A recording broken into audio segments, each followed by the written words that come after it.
इलाज वैज्ञानिक तरीके से नहीं होगा, दवाइयों से नहीं होगा, इलाज आस्था से होगा। तो मैं इसे मूर्खता मानता हूँ। मदर टेरेसा को सेंटहुड इस आधार पर मिला है कि 2 लोगों की बीमारी बगैर ट्रीटमेंट के उनकी आत्मा ने प्रार्थना से ठीक कर दी। और बात हो तेजस्वी यादव जी की, तो इस पर सवाल उठाए, तथा सारा ज्ञान सिर्फ हमको देने के लिए। आप देख रहे हैं ये देश है हमारा, अमीश देवगन के साथ। नमस्कार व्यूअर्स, मैं हूं अमीश देवगन और आप देख रहे हैं देश का सबसे लोकप्रिय वीकेंड का कार्यक्रम ये देश है हमारा।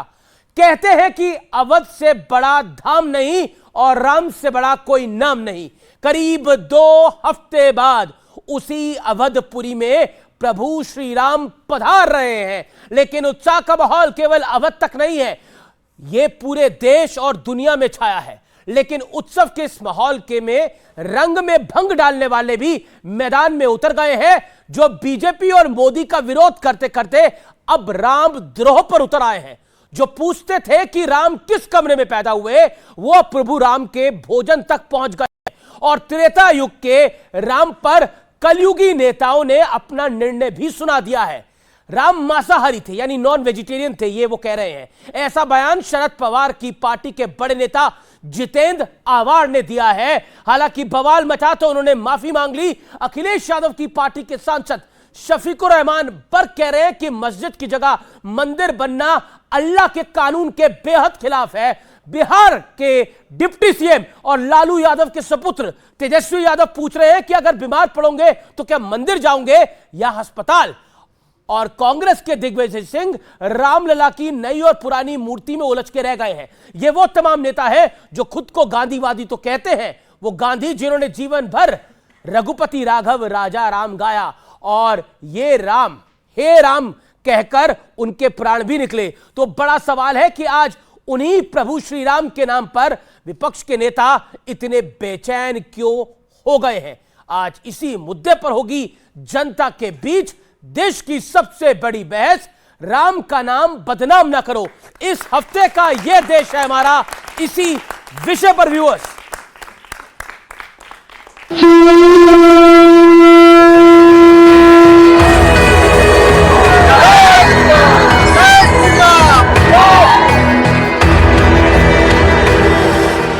राजनीति हो रही है राम मंदिर पे।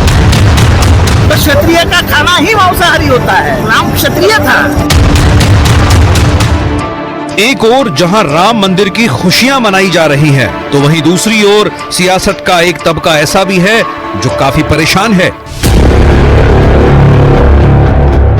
और आए दिन अजीबोगरीब बयान देकर खुद ही अपने एजेंडे को एक्सपोज कर रहा है। राम क्षत्रिय था, तो क्षत्रिय का खाना ही मांसाहारी होता है, राम क्षत्रिय था। तो क्षत्रिय का खाना ही मांसाहारी होता है। यह शरद पवार गुट के नेता जितेंद्र आव्हाड हैं, जिनके बयान ने जैसे ही बवाल मचाना शुरू किया तो इन्होंने फौरन खेद जता दिया। लेकिन इसी बीच तेजस्वी यादव ने ऐसा ही एक बयान देकर विवाद को नई हवा दे दी। पहलवान कट जाएगा तो मंदिर पंडित जी के दिखाई में जाएगा कि अस्पताल में डॉक्टर जी को दिखाओ। बताओ आपको क्या चाहिए भाई?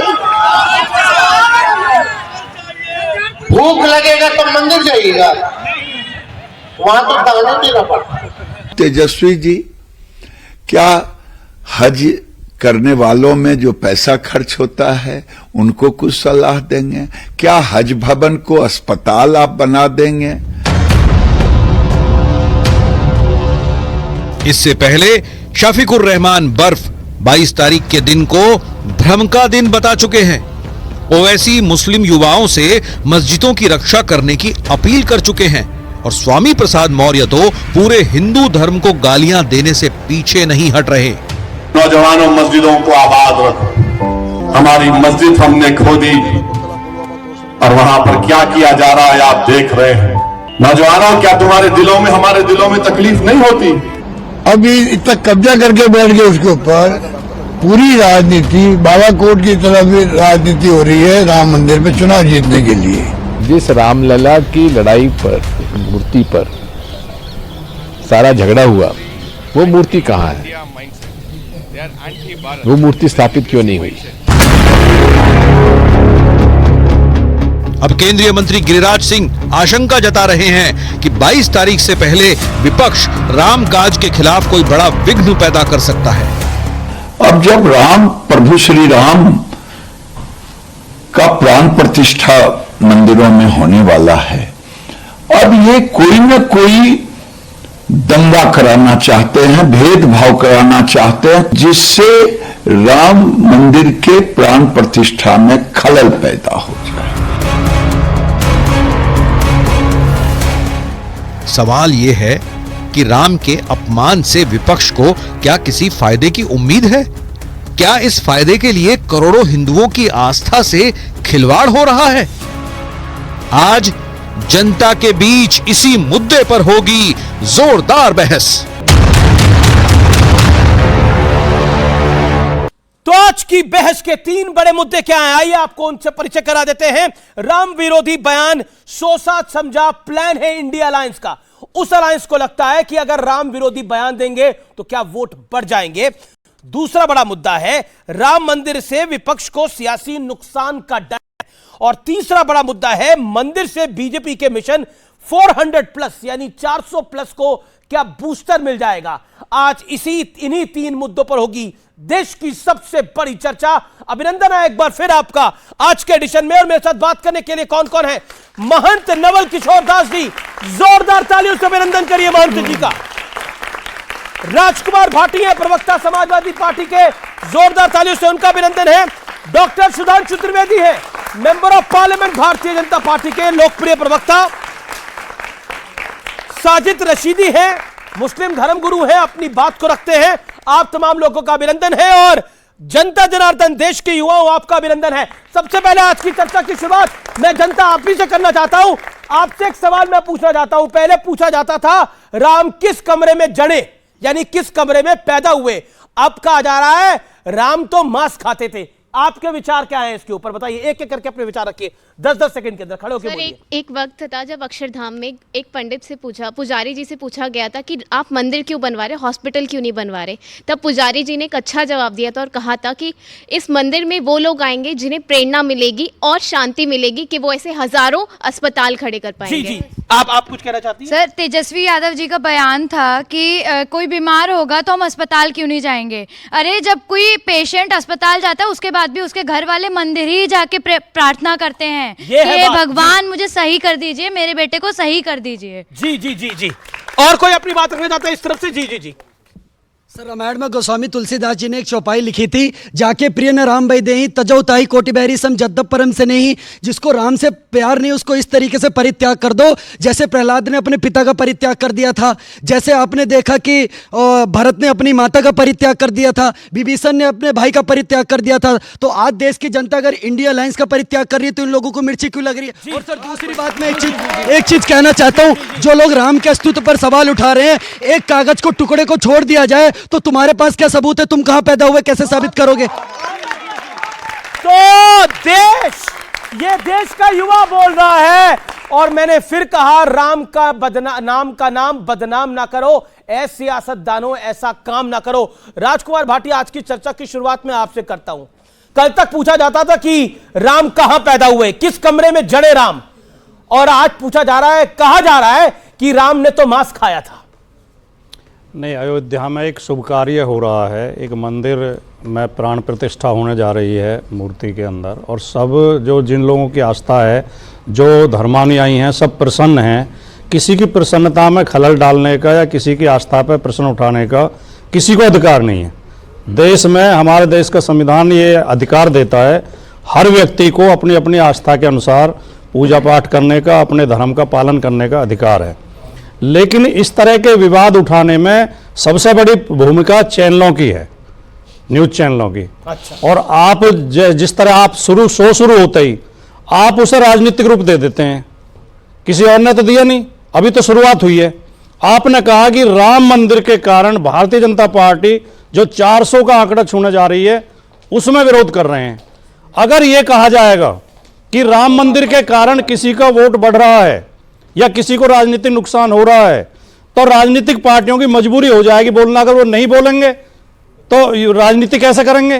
तो मेरा निवेदन ये है, मतलब आप बोले हम दिखाए नहीं, नहीं कह रहे हम बोलते रहे, आप दिखाइए मत। हम राम का नाम बदनाम करते रहे, हम रामलला से पूछते रहे तुम कहां पैदा हुए, आप दिखाइए मत। हम बोले कि भगवान राम ने मांस खाया, आप दिखाइए मत। यही चाह रहे हैं आप? मैं जवाब तो दे रहा था, मैं तो कह रहा था जी, जब ये आस्था का प्रश्न है, जब ये धार्मिक प्रश्न है, जब ये प्रभु का प्रश्न है, तो आप भी आस्था और धर्म और प्रभु पे ही बने रहो। ठीक है, आप राजनीति पे क्यों जाते हो? किसी राजनीतिक व्यक्ति ने ये नहीं कहा कि इससे हमारी वोट घटेंगी या किसी की वोट बढ़ेंगी या बढ़नी चाहिए या घटनी चाहिए। ये तो आपने उठाया, मैंने इसलिए प्रश्न उठाया कि चैनलों को भी डिबेट करते समय थोड़े धैर्य का, थोड़े अनुशासन का पालन करना चाहिए, अनुशासन का और इसको राजनीतिक रूप नहीं देना चाहिए। लेकिन नेता बोले गम का दिन है, कोई बोले हिंदू धर्म धोखा है, नहीं। वो सब अनुशासन और धैर्य का पालन कर रहे हैं। सुधांशु त्रिवेदी, आप बीजेपी के मिशन को बूस्टर डोज देने के लिए राम का नाम यूज कर रहे हैं, पॉलिटिकली यूज कर रहे हैं। देखिए, मैं भाटी जी की एक बात पे कहना चाहूंगा, क्या विचित्र तर्क है। एक समाजवादी पार्टी का महासचिव कैमरे के सामने बोलेगा और फिर कहेगा कि वो राजनीतिक रूप कोई और दे रहा है। समाजवादी पार्टी का सबसे सीनियर सांसद शफीकुर रहमान बर्क मीडिया के कैमरे के सामने आके बोलेगा और फिर कहेंगे राजनीतिक रूप और दे रहा है। जितेंद्र अवार्ड एनसीपी के बड़े नेता हैं, मीडिया के कैमरे के सामने बोलेंगे, और तो मैं इन दोनों को उत्तर देना चाहता हूं। तेजस्वी यादव मीडिया के कैमरे के सामने बोलेंगे, भरी सभा में जहां दर्जनों मीडिया के कैमरे लगे, और फिर कहेंगे हमको राजनीतिक रैली में बोलेंगे और कहेंगे हम राजनीतिक रूप दे रहे हैं। अब मैं जवाब देना चाहता हूं, ये जितेंद्र अवार्ड ने जो बोला है, उनको मैं कहना चाहता हूं, एनसीपी पार्टी के है ना। छत्रपति शिवाजी महाराज के जानता राजा नाटक का सर्वाधिक मंचन शरद पवार साहब ने कराया, जो बाबा साहब पुरंदरे का लिखा था, और उसमें इस बात का मंचन है शिवा बावनी, जो कि शिवाजी के दरबार के समय में लिखी गई। उसमें कहा गया है कि मोड़ राखे मुगल मरोड़ पातशाह राखे, मोड़ राखे मुगल मरोड़ पातशाह राखे, राम नाम रख निज रसना सुधड़ में।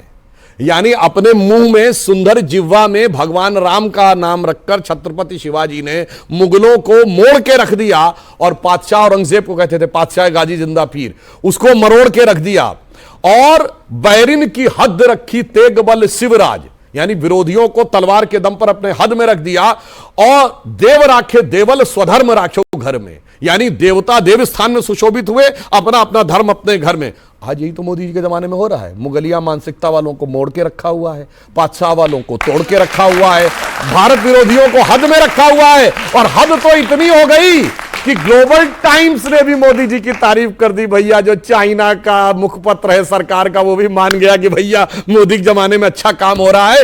राम नाम मुंह में धारण करते मैं पूछना चाहता हूं कि छत्रपति शिवाजी की श्रद्धा का इतना बड़ा अपमान हो सकता है जो वो बोलने का प्रयास कर रहे हैं, जिसको वो श्रद्धा का केंद्र मानते थे। और ये उनके समय में लिखा गया है, उनके दरबार में शिवा बावनी नामक ग्रंथ में लिखा है। और दूसरी, अब तेजस्वी जी से पूछता हूं, उन्होंने कहा कि भाई जब तब जरूरत पड़ेगी तो अस्पताल जाओगे कि वहां, तो मैं उनसे पूछना चाहता हूं, पहली बात तो लालू प्रसाद यादव जी जब जेल से बाहर आए थे, याद करें सबसे पहले कहां गए थे?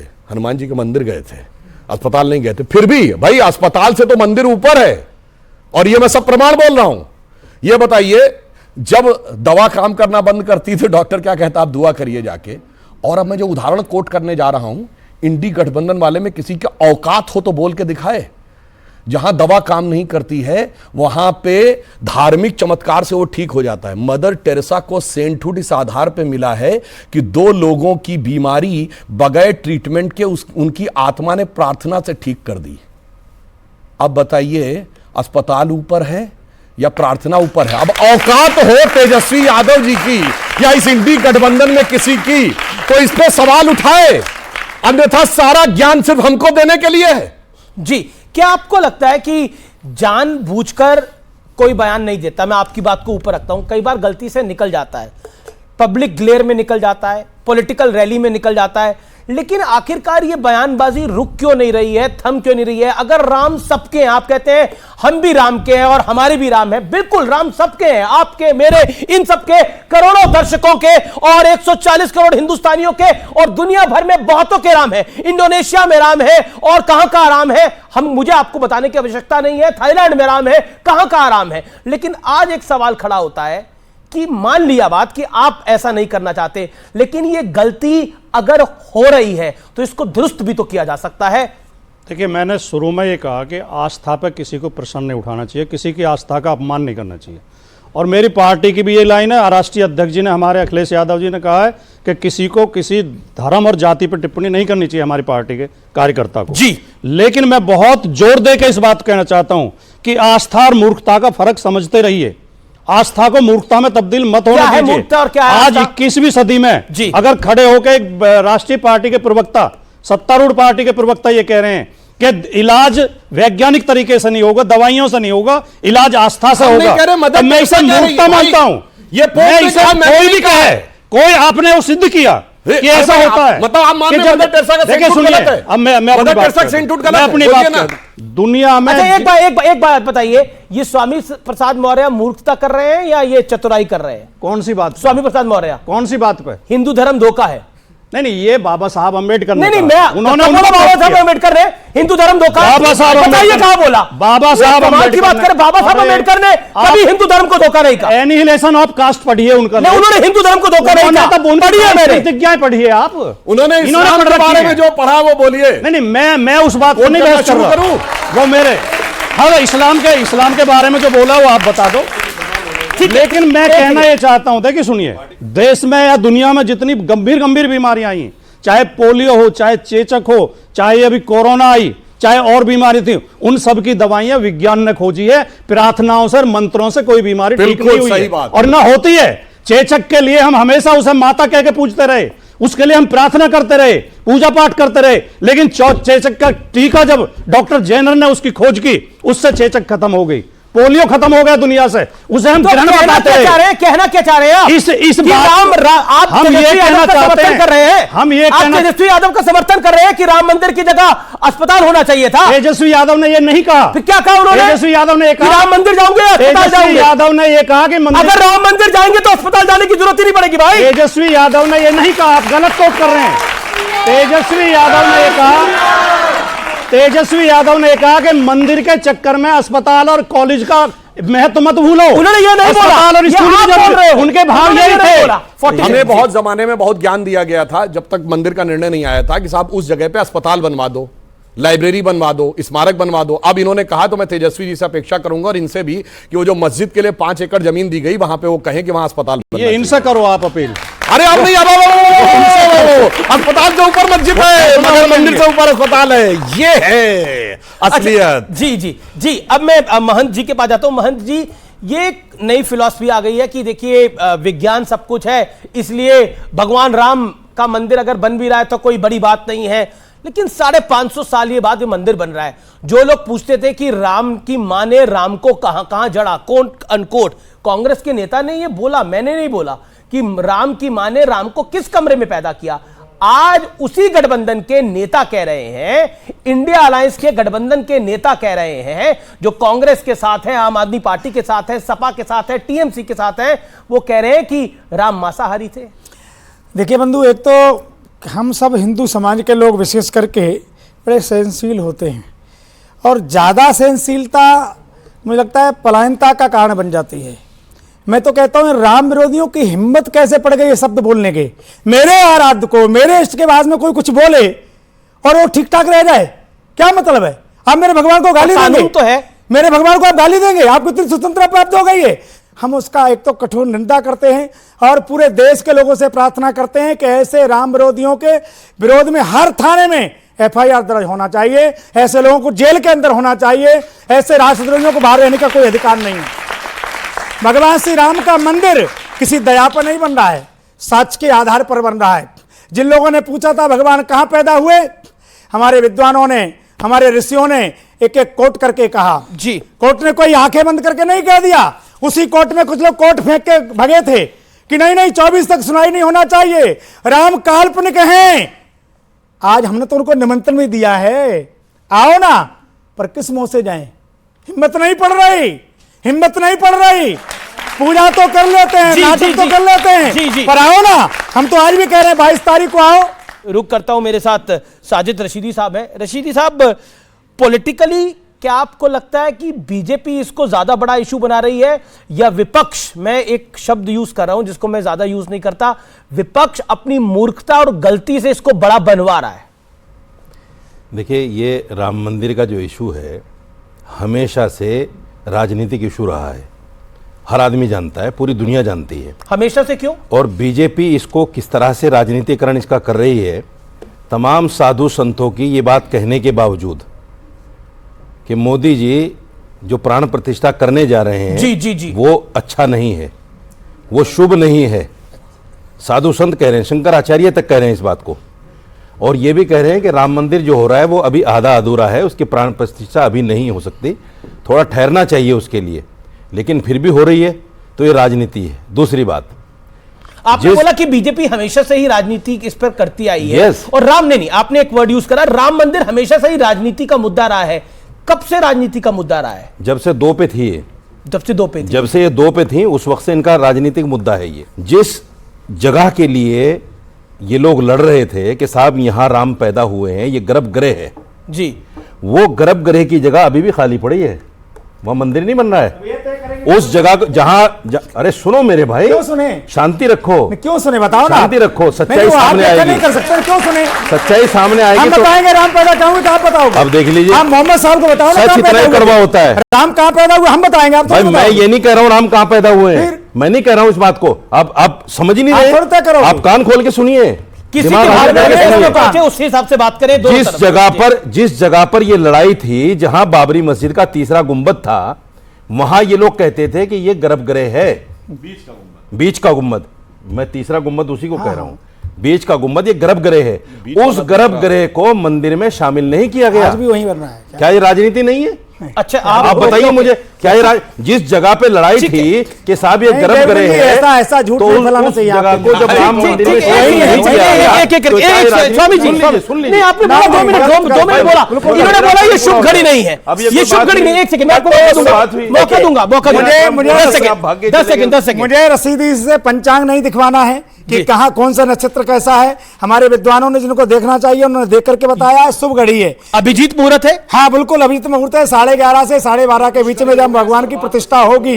एक बात, क्या कह रहे सुधांशु जी आप? अमृत, मैं कह रहा हूं अमृत योग भी है, योग है, योग भी है, और पुष्कर योग में डबल फायदा होता है। राम मंदिर तो बन ही रहा है, आगे देखिए क्या होता है। करो ना, प्रतिष्ठा कब होगी, हम क्या करेंगे, वो हम क्या करेंगे। राम मंदिर ये अभिजीत मुहूर्त है, इसमें डबल लाभ होता है। अभी सुधांशु त्रिवेदी कह रहे हैं राम मंदिर तो बन ही रहा है, आगे आगे देखिए और होता है क्या क्या। देखिए, अगर ये मुहूर्त गलत पे कर रहे हैं, रशीदी आप कह रहे हैं ना, आपने कहा ना, आपने कहा कह रहे हैं भाई, मैं साधु संत यहाँ खड़े हैं, वो कह रहे मुहूर्त ठीक है, एक साधु खड़े होने से फिर ठीक है, साधु खड़े हो अभी जो खड़ा है उसको मानो, अभी जो खड़ा है उसको तो मानो। शंकराचार्य ने बोला है, शंकराचार्य इनको तो मानो। सुनिए, मानता हूँ ये मेरे अच्छे मित्र हैं, मानता हूँ, लेकिन मानने का मतलब ये नहीं कि जो ये कहे वो मान लूं। मानने का मतलब ये नहीं होता। आप सुनिए मेरी बात, सुनिए। और आपने जहां तक बोला, आपने एक बात को बोला कि इसको राजनीति का शुरू से मुद्दा बनाया गया, लेकिन मैं आपको बताऊं 1989 से पहले यह राजनीति का मुद्दा था ही नहीं। कौन 1989 से पहले राजनीति का मुद्दा था ही नहीं। कौन कह रहा है? पंडित नेहरू अगर कर देते तो राम मंदिर पॉलिटिकल मुद्दा बनता ही नहीं, ये भी बात सही है। और इसकी कहानी मैं आपको बता रहा हूं, पंडित नेहरू ने राम मंदिर को लेकर क्या करा और क्या नहीं करा, इसकी कहानी बहुत जल्द बाहर आएगी। मैं अपनी बात पूरी कर लूं, बहुत कुछ पता लगेगा। और जी बोलिए, बात पूरी कर लूं। जी, ये इतना गलत कोड कर दिया आपने टीवी के सामने कि राजनीतिक मुद्दा नहीं था। 1989 जब 1949 में मूर्तियां रखी गई, वो राजनीति तो थी नहीं, प्रकट हुई, जिसको सुप्रीम कोर्ट ने कहा, जिसको सुप्रीम सोमनाथ बना अरे क्या था? मुझे बोलने दोगे कि नहीं सर? बोलिए भाई, बोलने दो, आपके बीच में नहीं बोला। 1949 में जो मूर्तियां रखी गई, सुप्रीम कोर्ट ने यह कहा है कि वो मूर्तियां गलत तरीके से रखी गई, और कहा क्या गया था, रामलला प्रकट हो गए। ये राजनीति नहीं थी क्या? ये राजनीति नहीं थी क्या? जी। 1986 में जब ताला खोला गया बाबरी मस्जिद का, क्यों खोला गया था आपको भी पता है? सुधांशु जी को पता है? राजीव गांधी ने। अच्छा, मतलब वो राजनीति नहीं थी क्या? वो राजनीति नहीं थी क्या? साहबानों की कौन था? आप जानते हैं, सारी जानते हैं, फिर आप ऐसी बातें कर रहे हैं। देखो अब हंसेंगे अंदर ही अंदर, क्योंकि इनके मतलब की बात आ गई। 1986 में ताला खुला, वो भी राजनीति थी। और 1992 में जब बाबरी मस्जिद को तोड़ा गया राम सेवा का नाम लेकर, वो भी राजनीति थी। कोरी राजनीति थी। ठीक है, अगर राजनीति नहीं होते तो कोर्ट का इंतजार किया जाता जी। अब आप कोर्ट के बारे में देखा जाता क्या फैसला आएगा। इंतजार किया है सर, तभी नहीं किया। 92 में तोड़ दी ना मस्जिद, 550 साल की लड़ाई मस्जिद बनाई हो क्या था? 92 में मस्जिद तोड़ दी, इंतजार कहां से कर लिया आपने? सुधांशु की बातें आप करते हैं। अब आपने अपनी बात को रख लिया। सुधांशु, अब आपकी टर्न है। बात मुझे बहुत हैरानी भी है और प्रसन्नता भी है कि मौलाना साहब जिनके हिसाब से बुत परस्ती एक कुफ्र है, यानी मूर्ति पूजा एक पाप है, वो मूर्ति के स्थापित होने, मूर्ति के विधान से लेके मूर्ति की प्राण प्रतिष्ठा के मुहूर्त तक पे टिप्पणी कर रहे हैं।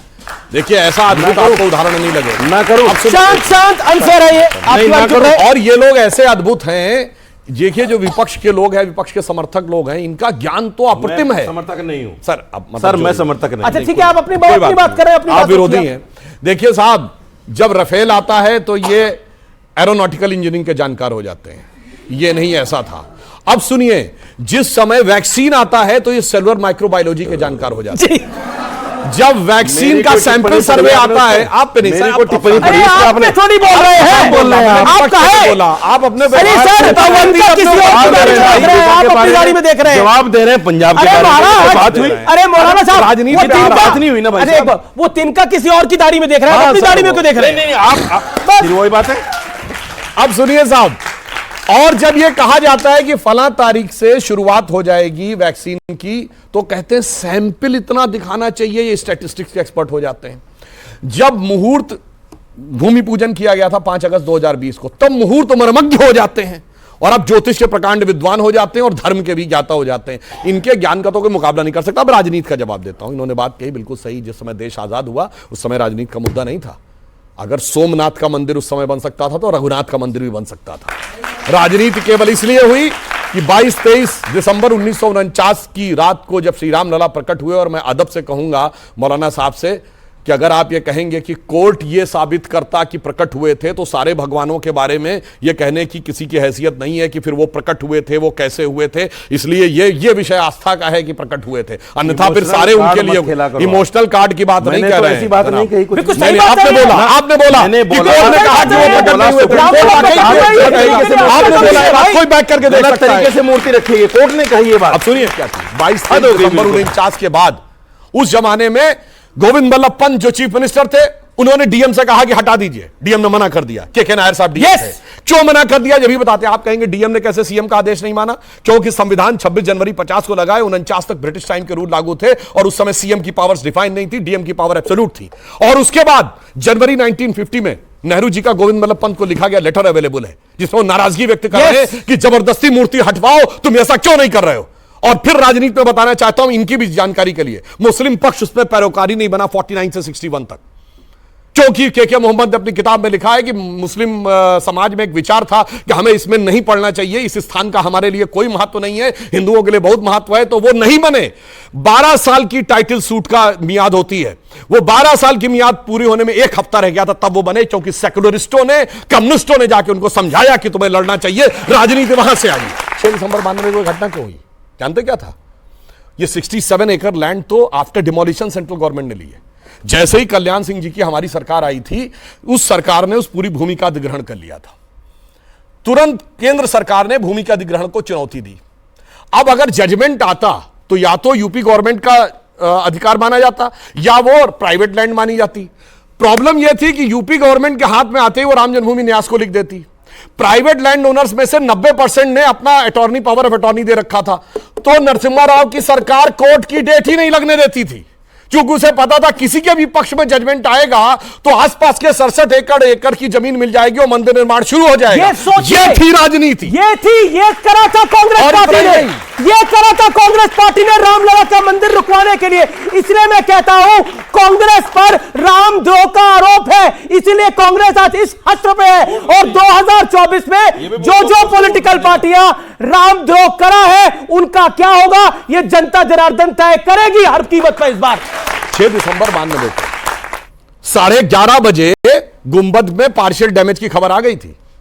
5 बजे बीजेपी की कल्याण सिंह की सरकार ने इस्तीफा दे दिया। क्यों नहीं डिसमिस किया गया रात 9 बजे? काहे भाई 10 घंटे काहे शांति से रहे? और आपको बताता हूं, मुझे अच्छी तरह याद है, उस समय 8:45 बजे दूरदर्शन पर समाचार आते थे। दूरदर्शन का समाचार शुरू होता है, अचानक समाचार रोक दिया जाता है, कहा जाता है प्रधानमंत्री विशेष संदेश देंगे, नरसिम्हा राव प्रकट होते हैं और खालिस उर्दू में बोलते हैं कि बाबरी मस्जिद को मिसमार कर दिया गया है और इसलिए यूपी की हुकूमत अब गैर कानूनी हो गई है, हमने यूपी की हुकूमत को बरतरफ किया है, ये शब्द बोलते हैं। और ये मानिए यूपी गवर्नमेंट मान सकते थे, ये राजस्थान, मध्य प्रदेश और हिमाचल क्यों बर्खास्त की गई? ये थी राजनीति भाई। कितनी सरकारें बर्खास्त हुई थी आपकी गुंबद? 4 सरकारें आपने बर्खास्त कर दी, ये थी राजनीति। और उसके बाद कहा कि हम मस्जिद बनवाएंगे, जबकि हमने कभी नहीं कहा हम मंदिर बनवाएंगे, हमने कहा मंदिर का मार्ग प्रशस्त करेंगे। इन्होंने कहा हम मस्जिद बनवाएंगे, ये थी राजनीति। लेकिन मैं शोएब, मैं आपके पास आ रहा हूं, शोएब भाई आपके पास आ रहा हूं। और एक प्रश्न बहुत इंपॉर्टेंट है, बार बार कहा जाता है कि बीजेपी को क्रेडिट क्यों मिल रहा है? अब कहा जा रहा है कि अगर बीजेपी को इसके बाद 400 सीटें मिलती हैं, बीजेपी उस मिशन में लगी हुई है। जब बीजेपी ने अपनी 4 सरकारें गंवाई तो 4 सरकारें तो बीजेपी ने गंवाई थी, अब क्रेडिट भी तो बीजेपी को ही मिलेगा। नहीं, आप सही कह रहे हैं कि जो बोलिए, आप अपनी बात रखिए। अभी सुधांशु जी ने कहा ना कि 11 साल तक कोई उसमें पक्ष नहीं था, मुस्लिम पक्ष, बाद में कम्युनिस्टों ने और लोगों ने समझा के उनको पक्ष बनाया। मैं तो कहता हूँ सुधांशु जी, जिन लोगों ने उनको समझाया था उनको आप 4 बार जाके चरण नमस्कार कीजिए, उनको चरण छुइए कि उनकी वजह से, उनके समझाने की वजह से आप लोग 2 से जो है 300 के पार हो गए हैं। ये बहुत बड़ा उनका एहसान है। ये देश है हमारा में रुकेंगे एक ब्रेक के लिए, लेकिन ब्रेक के उस पर कई सारे सवाल, कई सारे जवाब। लेकिन रामधुन अयोध्यापुरी में सिर्फ नहीं बज रही, रामधुन पूरे देश में बज रही है। और ये जब रामधुन बज रही है तो विपक्षी नेताओं के पॉलिटिकल श्वास जो है वो अटक रहे हैं। आज इसी पर करेंगे ब्रेक के बाद चर्चा। आप देख रहे हैं वीकेंड का सबसे जोरदार कार्यक्रम, ये देश है हमारा। कल्याण सिंह जी ने ये कहा, चौहान साहब मैं गोली नहीं चलवाऊंगा, गोली नहीं चलवाऊंगा, गोली नहीं चलवाऊंगा। एक सच्चा धार्मिक आदमी ही संविधान को मानता है। अगर आपकी सच्चा धार्मिक होगा तब। आपका ये देश है हमारा के आज के एडिशन में अभिनंदन है। राम का नाम बदनाम ना करो, राजनीति में ऐसा काम ना करो, आज का विषय ये है। आप ये सोचिए, लड़ाई आपके घर की है, हमारे समाज की तरफ से नहीं है। भाई नेपाल का जो प्रधानमंत्री ओली, वो कहते हैं कि हमारे यहाँ जो है भगवान राम का जो है वो पैदाइश हुई है, उनके यहाँ बर्थ प्लेस है। हरियाणा में जो है वो हिस्टोरियंस क्लेम करते हैं कि हरियाणा में जो है यहाँ से बर्थ प्लेस है। कोई अफगानिस्तान के लिए क्लेम करता है, और वो सारे हिस्टोरियंस जो है वो हिंदू हैं। दूसरी बात, तो आप कहना क्या चाह रहे हैं? जो कोर्ट में अस्तित्व का भी जो सवाल उठा था, जिन्होंने उठाया था, जिस वकील साहब ने, वो भी आपके हिंदू धर्म से थे। आज जो यहाँ से वो समाजवादी पार्टी के जो हैं, क्या नाम है उनका, जो सनातन पे आवाज, ये उसके विरोध में बोलते हैं, स्वामी प्रसाद मौर्य और स्टालिन के बेटे, एक बात हमारे समाज के लोग नहीं है। स्वामी प्रसाद मौर्य, आपने अभी धन्यवाद करा, आपने बोला कि उन लोगों का धन्यवाद करना चाहिए जिन्होंने इसकी पैरोकारी करी, उनके पैर छूने चाहिए, आपने ये बात बोली। ये स्वामी प्रसाद मौर्य किसके बिहाफ पे काम कर रहे हैं? अच्छा, उसके बाद स्टालिन किसके बिहाफ पे काम कर रहे हैं? और ये जितेंद्र अवार्ड किसके बिहाफ पे काम कर रहे हैं? तो ये सब इंडिया अलायंस के पार्टनर। हाँ, मैं बताता हूँ। देखिए, स्वामी प्रसाद मौर्य जी की बेटी जो है भारतीय जनता पार्टी के सांसद। हाँ, मतलब बेटी बात नहीं मानती हूँ। बेटी सांसद है। अब वो किनके बिहाफ पे काम कर रहे हैं आप बता सकते हैं? जिन्होंने, स्टालिन के बेटे ने जो अभी सनातन को उल्टा पुल्टा कहा, जो बहुत अपशब्द कहे, मैं कह नहीं सकता हूं टेलीविजन पे, उससे प्रधानमंत्री जी अभी मिल रहे हैं, उनकी तस्वीर भी अभी चल रही है, वायरल तस्वीर आ रही। अब कौन कर रहा है मैं नहीं जानता हूं। देखिए, तो मतलब आप कह रहे हैं इंडिया अलायंस में भी मिलावट है। अब ये कहां से इशारे हैं, ये कहां से इशारे हैं मैं नहीं जानता। मैं तो इंडिया अलायंस की तरफ से मतलब कह रहे, मैं विपक्ष की तरफ से बोल रहा हूं ना इंडिया अलायंस की, मैं तो समाज की तरफ से एक बात बोल रहा हूं। लेकिन एक सवाल से समाज की तरफ से, मैं अपने समाज की तरफ से बोल रहा हूं, मुस्लिम समाज की तरफ से एक बात कह रहा हूं। जी जी जी। अगर आज ठीक है, आपको सारी चीजें आपके मन मुताबिक मिल गई और आप उसके उत्सव मना रहे, अच्छी बात है, आपको मुबारक हो। लेकिन एक सवाल जरा सुधांशु जी से और आपसे भी पूछना चाहूंगा कि अगर वो फैसला, राम मंदिर बाबरी मस्जिद विवाद का जो फैसला आया, वो फैसला अलग होता, मुस्लिम पक्ष की तरफ हो जाता, तब भी क्या ऐसे ही भाईचारा, ऐसी उत्सव, ऐसी सब कुछ 500 साल तो रहा सर। क्योंकि जब मूर्तियां प्रकट हुई दिसंबर 49 में, तो उनकी ताले के अंदर रख के पूजा अर्चना होगी, ये मैजिस्टीरियल ऑर्डर था, यानी कोर्ट का ऑर्डर। ठीक, 1 फरवरी 1986 को ताला खुला, यह सेशंस कोर्ट का ऑर्डर था। 9 नवंबर 1989 को जहां पर शिलान्यास किया गया, कोर्ट की परमिशन से 6 दिसंबर 92 को ढांचा गिरने के बाद अस्थाई मंदिर में पूजा के परमिशन मिली। सुप्रीम कोर्ट ने ऑर्डर किया 6 दिसंबर 92 में कि सुनिए तो पूरी बात सुनिए सर। 92 अब देखिए, आप बोल रहे थे मैंने डिस्टर्ब नहीं किया, मैं स्टेप बाय स्टेप बोल रहा हूं। अरे भाई बात तो सुनिए, आपकी बात मैंने शांति से सुनी। 6 दिसंबर 92 को ढांचा गिरने के बाद अस्थाई मंदिर में श्री रामलला विराजमान, वहीं विराजमान रहेंगे, ये सुप्रीम कोर्ट का ऑर्डर था। अब आइए साहब, 2003 में वहां पे खुदाई होगी, यह सुप्रीम कोर्ट का ऑर्डर था।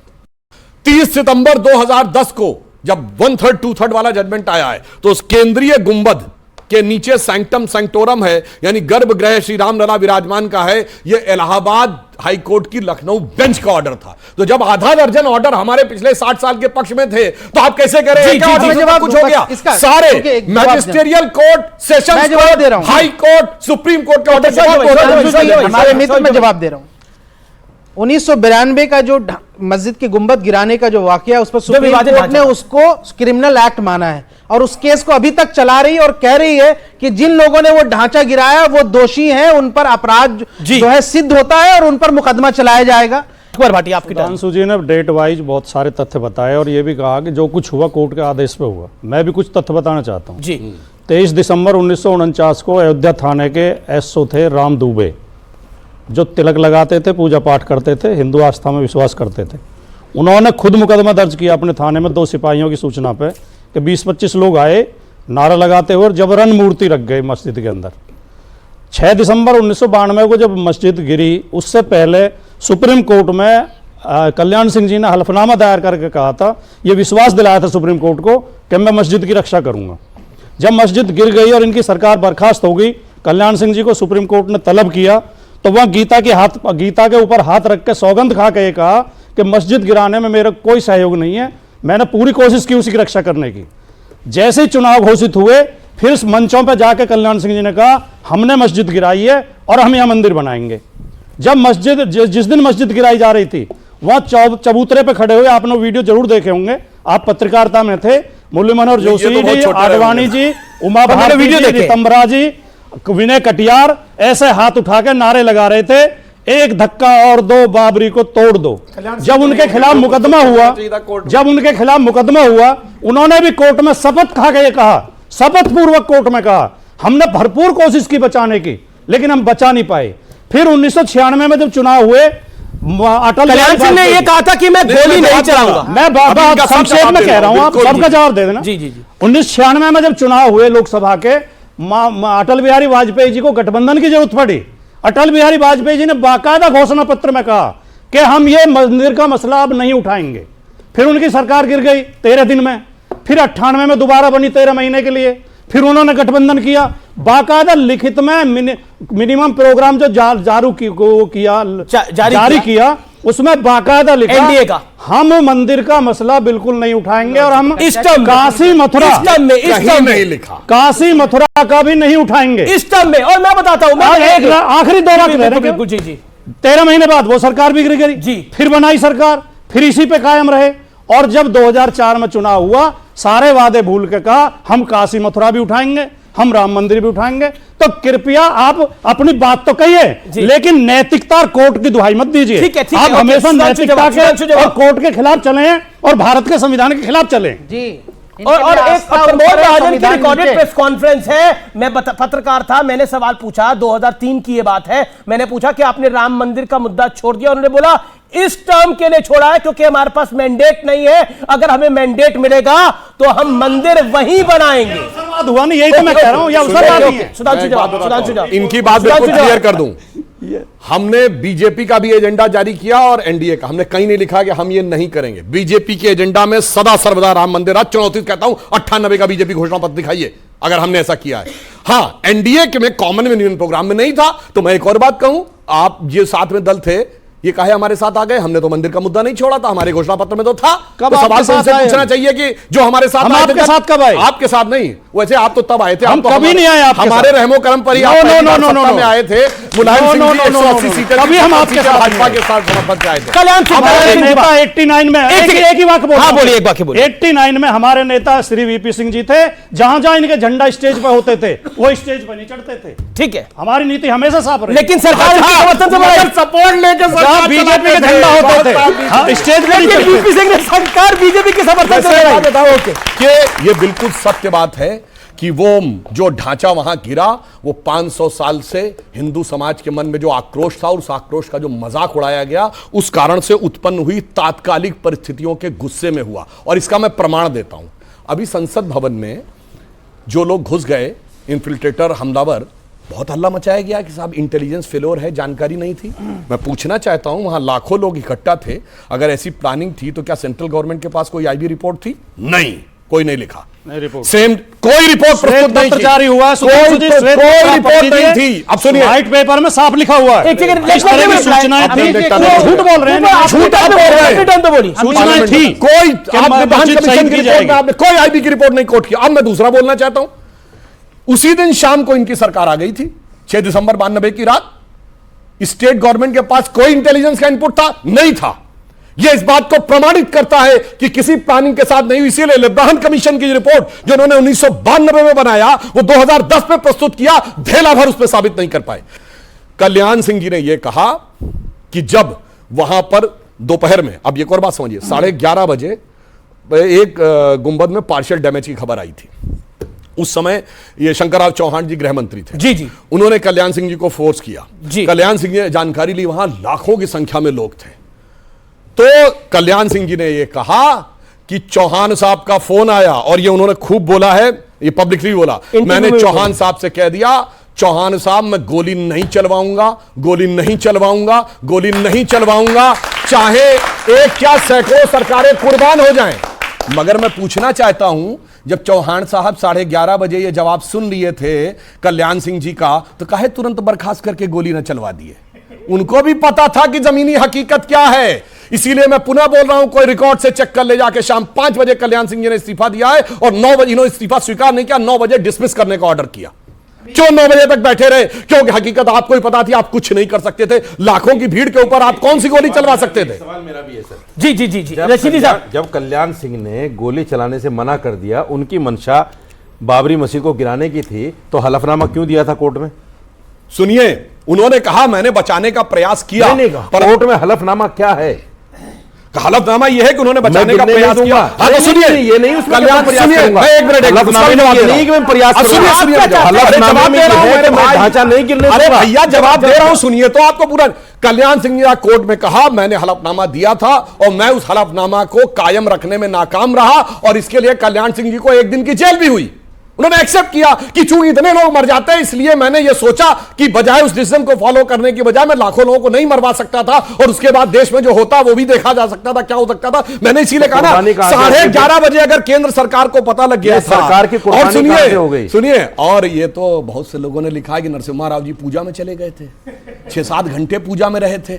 तो भैया तुम ही बर्खास्त करके निर्णय ले रहे थे, तुम्हें पता था कुछ नहीं कर सकते थे उस समय की जो परिस्थिति थी उसके आगे। और जो बात सुधांशु त्रिवेदी कह रहे हैं और कल्याण सिंह ने एक इंटरव्यू में कहा है, और वो इंटरव्यू पब्लिक डोमेन में उपलब्ध है। उन्होंने बोला चौहान साहब गृह मंत्री थे, उन्होंने बोला कि सुना है गुंबद के आसपास कार सेवक घुस गए हैं। उन्होंने बोला चौहान साहब आपकी जानकारी कम है, वो गुंबद के ऊपर चढ़ गए हैं और गुंबद को डैमेज भी कर दिया है। लेकिन चौहान साहब, जो बात सुधांशु त्रिवेदी ने बोली, यह बात आप कान खोल के सुन लीजिए, मैं गोली नहीं चलवाऊंगा, मैं गोली नहीं चलवाऊंगा, मैं कार सेवकों को मरने नहीं दूंगा। और उसके बाद कल्याण सिंह इस्तीफा देने के लिए चल दिए, और कल्याण सिंह ने उसके बाद अपने कई इंटरव्यूज में कहा कि मेरे लिए सरकार महत्वपूर्ण नहीं थी, मेरे लिए रामलला महत्वपूर्ण थे, इसलिए एक सरकार जाती तो जाए, लेकिन विधि का विधान देखिए। बीजेपी की सरकार उत्तर प्रदेश में, मध्य प्रदेश में, राजस्थान में बर्खास्त हो गई, चली गई, लेकिन केंद्र में बाजे गाजे के साथ वापस आती है और रामलला का मंदिर निर्माण होता है। यह विधि का विधान था। सवाल सवाल सवाल सवाल हिम्मत है तो बोल दीजिए, संविधान या कुरान? संविधान या कुरान? ठीक जवाब एक सेकंड शोभा भाई, उनका सवाल है, उस बच्चे का सवाल है, जवाब 10 इसका जवाब एक सेकंड सुधांशु पहले शोभ जवाब जवाब देंगे। डॉक्टर जवाई, आप एक अच्छे पति हैं या एक अच्छे बेटे हैं अपने माँ के? आप बोले कि मैं एक अच्छा,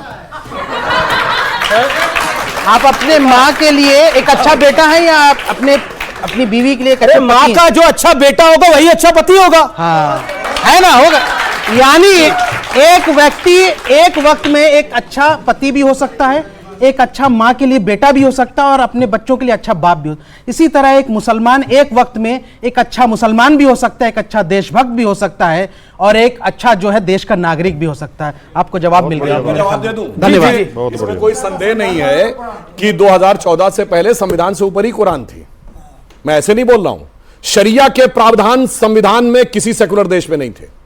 ये बताइए, शाहबानो केस में अगर ये बात आई कि विषय शरिया के खिलाफ चला गया है तो सर्वोच्च न्यायालय का निर्णय कुचल के संसद में सर्वोच्च न्यायालय के ऊपर कर दिया शरिया को। अन्यथा मैं पूछना चाहता हूं, सिर्फ मुस्लिम देशों में ये होता था, अन्यथा एक सेकुलर देश मुझे बता दें जहां ट्रिपल तलाक, हलाला, मेहरम, हज सब्सिडी, वक्फ बोर्ड और शरिया सुप्रीम कोर्ट से ऊपर होता हो। यानी ये तो 2014 से पहले ये देश सेकुलरिज्म के नाम पर आंशिक मुस्लिम राष्ट्र था, अब हम उसे वास्तविक सेकुलर राष्ट्र की तरफ ले जाते हैं। एक सेकंड, आप भी कुछ कहना चाह रहे थे, फिर मैं आ रहा हूं। मुसलमानों पर कभी भी देश के संविधान को नहीं मानते कुरान के आगे। जब उनको पूछा जाएगा कुरान के संविधान, तो एक बार नहीं 3 बार कहेंगे कुरान। अभी सुधांशु जी ने कहा कि कुरान के कारण, इस्लाम के कारण लोकसभा में प्रस्ताव ला गया, एक महिला के कारण, तो इसलिए संविधान में कोई विश्वास का था ना होगा। देखो, एक सच्चा धार्मिक आदमी ही संविधान को मानता है। अगर आपकी सच्चा धार्मिक होगा तब। मैं अगर सच्चा मुसलमान नहीं हूं, मैं अगर सच्चा मुसलमान नहीं हूं तो राष्ट्रवादी भी नहीं हो सकता जी। मैं अगर सच्चा हिंदू नहीं तो राष्ट्रवादी भी नहीं हो सकता। यही तो जानकारी नहीं है आप लोगों को। आप लोग जो है धर्म में उलझ के, जब से बीजेपी आई धर्म में उलझ के। लेकिन आज मैं आपकी तारीफ भी कर रहा था, तो आपका ये गाउन बहुत शानदार लग रहा है वैसे। जी अच्छा, इसका मतलब है कुछ ना बोलूं? नहीं बोलिए, इसका मतलब कुछ ना बोलूं? ओके, आप तो देवानंद को फॉलो करते हैं, देवानंद की याद आ गई। ये बताइए, जब हमारे वैज्ञानिक अंतरिक्ष या प्रयोग करने से पहले क्यों मंदिरों में जाके मत्था टेकते हैं, ये बता। बहुत बढ़िया सवाल, बहुत बढ़िया सवाल। ये अब देखिए, चाहे मून मिशन जाए, चाहे सन मिशन जाए, चाहे बड़ा साइंटिस्ट हो, बड़ा डॉक्टर हो, वो विघ्नहर्ता गणपति महाराज के पास जाता है, वो संकट मोचक हनुमंतलाल जी महाराज के पास जाता है। बताइए क्यों कहा जाता है वक्रतुंड महाकाय सूर्य कोटि समप्रभ निर्विघ्न कुरु मे देव सर्व कार्येषु सर्वदा, क्यों कहा जाता है? अरे ये तो किसी भी संप्रदाय के आदमी कोई बड़ा काम करने से पहले सवाल जो आपने पूछा है जी, ये उन वैज्ञानिकों है, कोई दुआएं की मांगता है, आस्था ये पर तो प्रश्न उठाता है। उन वैज्ञानिकों और डॉक्टरों की आस्था है। जो हिंदू है वो मंदिर में जाते होंगे, जो मुस्लिम है वो मस्जिद में जाते होंगे, जो सिख है वो गुरुद्वारे में जाते होंगे। नहीं, सबकी आस्था होती है, एक वैज्ञानिक की भी आस्था होती है। पता है कोई आदि शक्ति ऊपर से है जो कि उनका काम पूर्ण करने में उनकी साइंस के बाद भी मदद कर सकती है। ये तो उन्हें भी लगता होगा। मैं कह रहा हूँ। Okay, final word Sudhanshu, final word.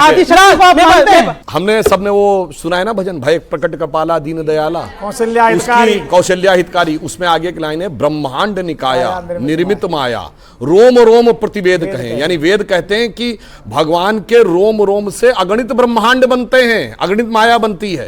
सो मम उर्वासी यह उपहासी सुनत थीर धीर मत थिर न रहे। वो मेरे गर्भ में समाये हैं। ये बात जिनको मजाक लगती है, बड़े बड़े लोगों की बुद्धि विकल हो जाती है। यानी मल्टीवर्स की बात कही गई है, और एक नहीं कई जगहों पे कही गई है। जब हनुमान जी से परिचय पूछा जाता है तो उन्होंने कहा मैं उसका दूत हूं, जासु अंश उपजय गुण खानी अगणित उमा रमा ब्रह्मानी। अब मैं कहता हूं दुनिया के सबसे बड़े एस्ट्रोफिजिक्स और कॉस्मोलॉजिस्ट में से एक कार्ल सैगन, नेट पे जाकर चेक करिए, CARLSAGEN, और उसने क्या कहा है कि केवल मल्टीवर्स का यह कॉन्सेप्ट एंशिएंट हिंदूज ने दिया था, जो कि मॉडर्न साइंटिफिक कैलकुलेशन से मैच खाता है। बाकी जगह पे ऐसा कोई कॉन्सेप्ट नहीं था। तो जो इन्होंने बात कही, हमारा धर्म विज्ञान की कसौटी के ऊपर सबसे आगे निकल के आता है। यह बात दुनिया के सबसे बड़े कॉस्मोलॉजिस्ट, डांसिंग शिवा की मूर्ति, डांसिंग नटराज की मूर्ति कहां लगी हुई है सुधांशु? देखिए साहब, ये एक फैक्ट है, सुनना चाहिए। 21st सेंचुरी की सबसे बड़ी साइंटिफिक खोज क्या है?